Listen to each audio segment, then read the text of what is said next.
भारत और यूएस के बीच चल रहे टैरिफ वॉर की बात हो रही है। लेकिन क्या आपको पता है कि ये टैरिफ वॉर स्टार्ट कैसे हुआ? मैं हूं सबन कुमार और मैं आज आपको बताऊंगा कि भारत और यूएस के बीच ये जो टैरिफ वॉर चल रहा था इसका स्टार्ट कैसे हुआ। 2018 में भारत यूएस को 1.5 बिलियन डॉलर के इक्वल एल्युमिनियम और स्टील एक्सपोर्ट करता था। यूएस एल्युमिनियम पर 10% और स्टील पर 25% का टैरिफ चार्ज करता था। लेकिन जब यूएस भारत को एक्सपोर्ट करता था तो भारत इसके लिए 28 प्रोडक्ट ऐसे हैं जिस पर भारत 70% का टैरिफ चार्ज करता था। डोनाल्ड ट्रंप को गुस्सा आ गया कि भाई मैं 25% चार्ज कर रहा हूं और हमारा बेस जो टैरिफ है वो 10% है और ये हमारे प्रोडक्ट पर 70% का टैरिफ चार्ज कर रहे हैं। तो यूएस ने भारत से जीएसपी सिस्टम को हटा दिया। अब ये जीएसपी की सिस्टम क्या है? GSP system means generalized system of preference.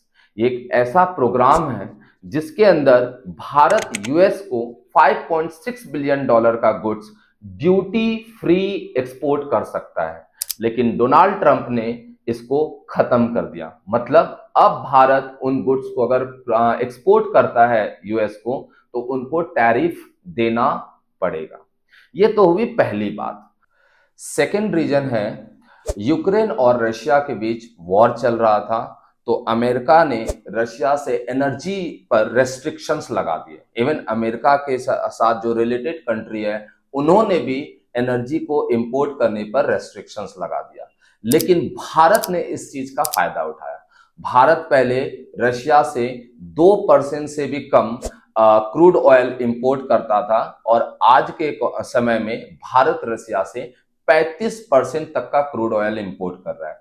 और इसका वजह है कि भारत को रशिया से बहुत कम दर पर क्रूड ऑयल मिल रहा है।